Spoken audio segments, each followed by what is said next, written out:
যখন ডক্টর ইউনূসকে মামলা মুক্ত করে তখন ওরা হচ্ছে প্রভাবযুক্ত, যখন আপনাদেরকে ছেড়ে দেয় তখন হচ্ছে প্রভাব মুক্ত, তাই তো? ওই যে বলে না যে কারু সিলাই সিন্নি খাইলা মুন্সি চিনলা না, এই মুন্সি চেনার জন্য আমি কথাটা বলছি। আপা কারো ছিল সবার মুন্সিকে শোনেন, মাঠের আমরা মাঠে ছিলাম না, আপনারা মাঠে ছিলেন, কিন্তু আপনারা মাঠে মরেন নাই। না, আপনি এটা ধরেন না, আপনি এটা ধরেন না। আপনি দেখেন আমি রিকশাওয়ালা তো বৈষম্য বিরোধীর কথা শুই নাই আসছে, বিএনপির কথা শুনে তো আসে না। আজকে রয়েছেন বিএনপি স্বনির্ভর বিষয়ক সহ সম্পাদক নীলুফার চৌধুরী মনি। নীলুফার চৌধুরী মনি আপা, আপনাকে আমাদের অনুষ্ঠানে স্বাগত জানাই। আপনি আমাদের সাথে যুক্ত হয়েছেন, সেজন্য আমাদের কৃতজ্ঞতা জানবেন। আপনি কি আমাকে একটু বলবেন যে বিএনপি কি সংস্কার কমিশন যে জীবনে দুইবারের বেশি প্রধানমন্ত্রী হতে পারবে না, এটার সাথে একমত বিএনপি? আপনি বলছিলেন যে সংস্কার নিয়ে কোনো আপত্তি নাই। আমি আপনাকে বলি, বিএনপির তো 31 দফার মধ্যে কিন্তু স্পষ্ট আছে, অস্পষ্ট কোনো কথা নাই। আপনি যে প্রশ্নটা করলেন এটা নিয়ে কিন্তু বিএনপি সারা বাংলাদেশ। আপনি তো আমার জন্য আপনি আমার জন্য একটু স্পষ্ট করেন, বিএনপি কি দুইবারের বেশি প্রধানমন্ত্রী হওয়ার জন্য একমত? দুইবারের বেশি প্রধানমন্ত্রী হওয়ার জন্য না, না হওয়ার জন্য, দুইবারের বেশি একাধারে। একাধারে মানে পরে আবার হতে পারবে, পরে আবার হতে পারবে, পরে আবার যদি মনে করে সেটা 2-4 এটা কেন বিএনপির জন্য এত বেশি প্রয়োজনীয়? মানে আপনি এখন দুইবার প্রধানমন্ত্রী হবেন, আবার আরেকজন মাঝখানে হবে, এরপরে আবার আপনি দুইবার হবেন একাধারে। এটা কি আপনি একাধারে বোঝাতে চাচ্ছেন যে দুইবারের বেশি একাধারে হতে পারবে না? দেখেন, একাধারে নিশ্চয়ই বিএনপি আপনাদের সামনে ক্লিয়ার করেছে। বিএনপি এটাই বলেছে যে একাধারে দুইবারের বেশি প্রধানমন্ত্রী পরে হইতে বাধা নাই, পরে আবার হইতে বাধা নাই।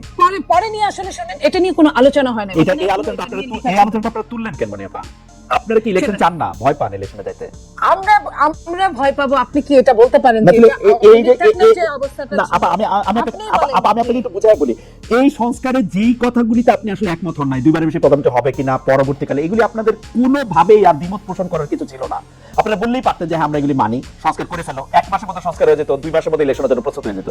আপনারাই তো ইলেকশনটা দেরি করলেন এই সংস্কারের ব্যাপারে কথা বললেন, তাই না? আমি আপনাকে একটা কথা বলি খালেদ ভাই, বিএনপি 31 দফার বাইরে গিয়ে বিএনপি যদি 31 দফার সাথে যদি মানে একমত না হয়ে পরবর্তীতে কিছু করে, আপনারা কিন্তু ছেড়ে কথা বলবেন না। কারণ এটা নিয়ে বিএনপি ইতিমধ্যে সমস্ত বাংলাদেশে এটা নিয়ে আপনার যত সেমিনার সিম্পোজিয়াম সবকিছুই হচ্ছে। ওকে আপা, এই জায়গা থেকে একটু করে আসি। তারপরে একমত যদি না হয়, আপনারা যদি এখন বলেন যে আমরা সংস্কার করব, পরে আপনারা করলেন না, তখন আমরা এটাতে খুব খুশি হব না, এটা আপনি বলতেছেন। তার মানে কি বিএনপি কি আসলে দুইবারের বেশি প্রধানমন্ত্রী থাকতে পারবে না, এটা রাখবে না? মানে বিএনপি পাচ্ছে না, বিএনপি কিন্তু ক্লিয়ার বলে না এটা। আমি খালেদ ভাই, আপনি আমাকে যত রকম চেষ্টা করেন, আমি একা কিছু বলতে পারবো না। বিএনপি এটা বলে নাই যে এরপরে আবার থাকবে। বিএনপি বলেছে একাধারে দুইবারের বেশি প্রধানমন্ত্রী থাকতে পারবে না।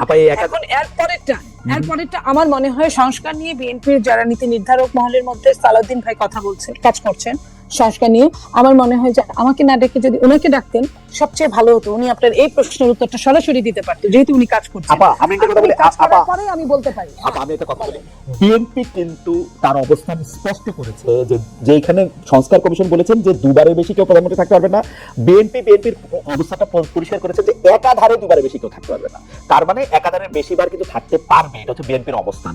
আমার প্রশ্ন, বিএনপির জন্য কেন এটা এত জরুরি যে দুইবারের বেশি একটা লোককে, মনিয়াপাকে কেন দুইবারের বেশি প্রধানমন্ত্রী থাকতে হবে? মনিয়াপা তো প্রধানমন্ত্রী হয় না, না হইতেও তো পারেন, গণতান্ত্রিক দল আপনাদের, আপনারা তো মনিয়াপাকে প্রধানমন্ত্রী বানাতে পারেন। এখন আমার কথা শোনেন, যে সেটা হলো আপনারা যখন এটা নিয়ে আলোচনা করবেন, আপনারাও কিন্তু কারো চেয়ে কম গুরুত্বপূর্ণ না সাংবাদিকরা, তো আপনারা আলোচনা করেন বিএনপির সাথে, বিএনপির প্রশ্নোত্তর পূর্ব প্রেস কনফারেন্স আপনারা জিজ্ঞেস করেন। আমার মনে হয় এটা সবচেয়ে ভালো একটা মাধ্যম। আর দ্বিতীয়ত হলো, দ্বিতীয়ত বলছি, সরকারের পক্ষ থেকে এটা সরকারের অত্যন্ত ভুল হয়েছে আমি বলবো। যখন সরকার সংস্কার কমিটিগুলো করলেন, তখনই কিন্তু দলীয় তাদের সাথে করেসপন্ডেন্ট করার জন্য 2 দিন, 1 দিন, 3 দিন পরে দলীয়দের সাথে কথা বললে, তাহলে আপনি ধরেন আপনি একদম 99% অ্যাডভান্স হয়ে গেছেন, আরেকজন 1% চিন্তা করে নাই।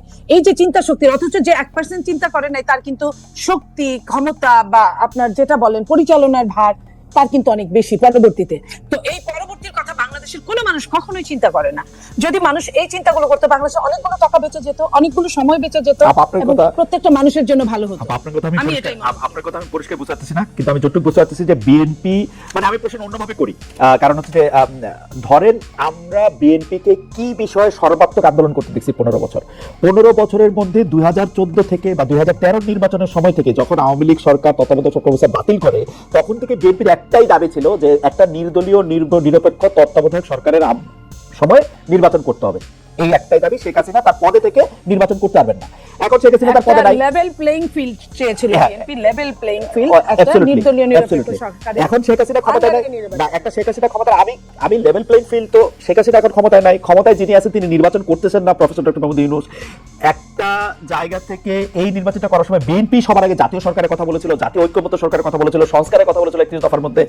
এই ব্যাপারগুলি মোরলেস মানে 4 বছরের জায়গায় 5 বছর এগুলি যখন করা হলো, তখন বিএনপি সংস্কারের এগেইনস্টে এতভাবে দাঁড়ালো, মনে হয় সংস্কার করলে বিএনপি দলটাই থাকবে না। এটা কিরকম? আমি তো মানে সংস্কারের এগেইনস্টে তোমরা সংস্কার মানি না, তোমরা সংস্কার করলেও গিয়ে উল্টাই দিব। মির্জা আব্বাস এগুলি বলছেন, মির্জা আব্বাস একটা জায়গায় আপনার ভুল হচ্ছে। আপনি যদি কথাই শুনেন, ধরেন আমি কথা বলছি, আমার নেতা জনাব তারেক রহমান কথা বলছে, আপনি কোনটা লুফে নেবেন বলেন? জনাব তারেক রহমানের কথা বলবেন, জনাব তারেক তারেক রহমানের জি। কথা। তো জনাব তারেক রহমান কথা বলছেন, পাশাপাশি আপনি ধরেন মির্জা আব্বাস, উনি অনেক বড় নেতা বাট স্পোকসম্যান না। উনি এটা মানে ওইভাবে আপনি ধরলে নাও ধরতে পারেন, বাট Okay. আপনি দেখেন আমাদের নেতা তারেক রহমান সাহেব কি বলছেন। উনি যদি বলেন আপনি উনার কোট ধরে উনার ইনভার্টেড কমার মধ্যে আমাকে কোনো প্রশ্ন করেন, আমি সেটার কথা বলবো। জনাব তারেক এখন রহমান কি আপনি সংস্কারের বিচ্ছিন্ন- পক্ষে? জনাব তারেক রহমান কি সংস্কারের পক্ষে? অবশ্যই যেটুকু সংস্কার দরকার, কিন্তু সংস্কার এবং নির্বাচনকে মুখোমুখি করার পক্ষে না, সংস্কারের পক্ষে। সংস্কার তার নিজস্ব গতিতে চলতে থাকবে, রাইট। জনাব তারেক রহমান সবসময় এটা বলেন, সংস্কার কমিশনে সংস্কার তার নিজস্ব গতিতে চলতে থাকবে। এবং এই সংস্কারটা কাকে নিয়ে? আপনাকে নিয়ে, আমাকে নিয়ে, এবং আমার সাথে আরেকজন যিনি চকশোতে আছেন তাদেরকে নিয়ে, প্রত্যেককে নিয়ে, বাংলাদেশের প্রত্যেকটা প্রতিনিধিকে নিয়ে Right. সংস্কার। Right. তো সেইখানে এককভাবে তো কেউ কোনো ডিসিশন দিতে পারে না, না সরকার দিতে পারে, কারণ এই সরকার নির্বাচিত না। আমার কাছে যেটা মনে হয়েছে যে জনাব তারেক রহমানকে না জিজ্ঞেস করে তো আর বিএনপি সংস্কারে কোনগুলি মানে আর কোনগুলি মানে না সে সম্পর্কে তাদের মতামত দিয়েছে। আমরা দেখেছি যে তারেক রহমান সাহেব সরাসরি নিজের মুখে বলেন না, কিন্তু বিএনপির মতামত আমরা দেখেছি, আমরা ধরে নিয়েছি যে এতে নেতারও সায় আছে। এখন আপনি যদি বলেন যে আপনি এটা ধরেন না, আপনি দেখেন না, আপনি জনাব তারেক রহমান সাহেব প্রায় প্রতিদিন বক্তব্য দিচ্ছেন, নিশ্চয়ই 2-1 দিনের মধ্যে এটাও চলে আসবে।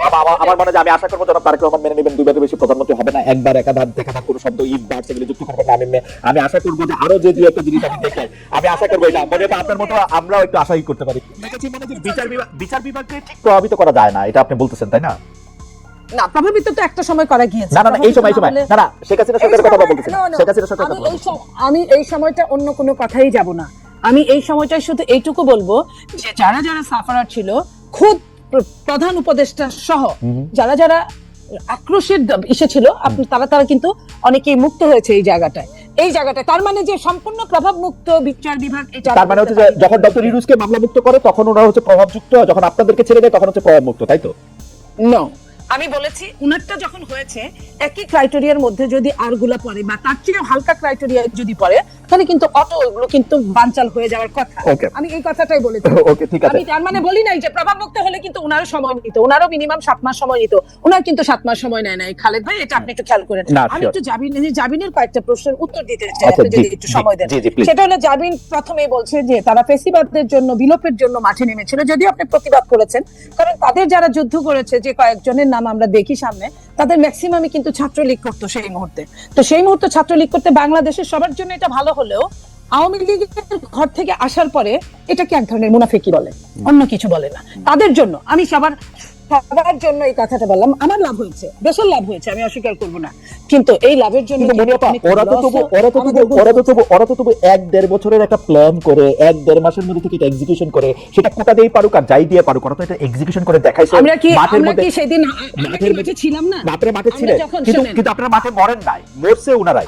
আমি কে বলেছে আমাদের লোক বেশি মরেছে? সেটা আপনারা দাবি করেন, আমি বলি প্লিজ, জি, কয়জন ছাত্র আমাদের দেশে শহীদের প্রতি শ্রদ্ধা রেখে কথা বলছি। ছাত্র যারা বাকি ছিল সবই অনেক বেশি, তার চেয়ে অনেক বেশি রিকশাওয়ালা, ভ্যান গাড়ি চালক, আপনার দলীয় নেতা, বিএনপি, অবশ্যই বিএনপি। রিকশাওয়ালা তো আমি রিকশাওয়ালা তো বৈষম্য বিরোধীর কথা শুনেই আসছে, বিএনপির কথা শুনে তো আসে না। কোন বৈষম্য বিরোধী না। শোনেন, যখন আপনি মানবতার জন্য 28 অক্টোবরে তো বাংলাদেশের মানুষ রিকশা চালাইতো, 28 অক্টোবরে তো বাংলাদেশের মানুষ রিকশা চালাইতো, তারা তো আসে নাই। আমি আপনাকে এটাই বলি, এই জন্যই তো মুনাফেক হতে হয়েছে। আমি এখন ওদের পক্ষে কথা বলছি, কারণ ওরা যদি বিএনপি হয়ে নামতো, ওদের কিন্তু অনেকেই কিন্তু বিএনপি সন্তান, বড় বড় নেতা, উপদেষ্টারাও কিন্তু বিএনপি সন্তান। ওরা যদি ওই বিএনপি হয়ে নামতো, তাহলে কিন্তু ওদের অবস্থা 14 শিকের মধ্যেই হতো, ওরা নামতে পারতো না। ওদের অনেক রকম প্ল্যান করে, অনেক রকম ভাবে ঘুরে এই কাজগুলো করতে হয়েছে। তো এই কাজগুলো করতে গিয়ে হয়েছে কি, ওরা নিজেদের মধ্যে হারায় গেছে। এই যে মানে মুনাফেকি একটু ছোট করে বলি যে আপা, যখন এটা প্রকাশ পাওয়া গেল, এই সরকার কিন্তু আমি যত কথাই বলি 25 জুলাই মানে শেখ হাসিনা সরকার কিন্তু 25-26 জুলাই কিন্তু বুঝে ফেলছে যে এই ছাত্রদের আসলে মূল উদ্দেশ্য কি। যখন মূল উদ্দেশ্য কি তখন যখন তাকে বুঝে ফেলে তখন তাদের ক্র্যাকডাউন করতে চাইছে, ওরা তো মাঠে দাঁড়াই ছিল, আবার চলে তো যায় নাই। আমরা কিন্তু এই জুলাই আগস্টের আগে বিএনপি কে অসংখ্যবার জিনিসটা কাছাকাছি নিয়ে চলে আসতে দেখছি। আমি আপনাকে বলি, ওরা কিন্তু অনেকেই চলে গেছিল, অনেকেই হাত তুলে ফেলছিল, অনেকেই মুসলেকা দিয়েছিল, কিন্তু ওরা নিজেরাও জানে নাই যে ওরা একটা গ্রুপ চলে যাওয়ার সাথে আরেকটা গ্রুপ নেমে গিয়েছিল। ওরা কাউকে চিনে না, কারণ সমন্বয়কদের একজনের সাথে আরেকজনের কোনো সংশ্লিষ্টতা ছিল না সারা বাংলাদেশের। ওরা যখন হাত তুলে ফেললো, ওরা যখন মুস্তাকা দিল ডিবি অফিসে, তখন কিন্তু আরেক গ্রুপ নেমে গেল। ওরা কিন্তু এটা ওরা জানতো না, ওরা জানেও নাই। সো দ্যাট এটা কিন্তু অনেক প্ল্যান ছিল। এই প্ল্যানের মধ্যে বিএনপি ওয়ান অফ দেম। বিএনপির এই যে ছেলে আজকে এখন যদি ওরা ডাকে, এখন কিন্তু অত ছেলে মেয়ে হয় না। এই তাহলে বাকি ছেলে মেয়েগুলা কারা ছিল এটা নেপথ্যে? আমরা কি করেছি দেখেন, 3 তারিখে আমি নিজে শহীদ মিনারে গিয়েছি। আমি বলি ঘুরে দেখে আমি দেখি ছাত্র দলের কয়েকটা জায়গায় ছোট ছোট জাতলা গুল হয়ে বসে গান গাচ্ছে, বিভিন্ন বক্তৃতা দিচ্ছে এবং বসে দিচ্ছে।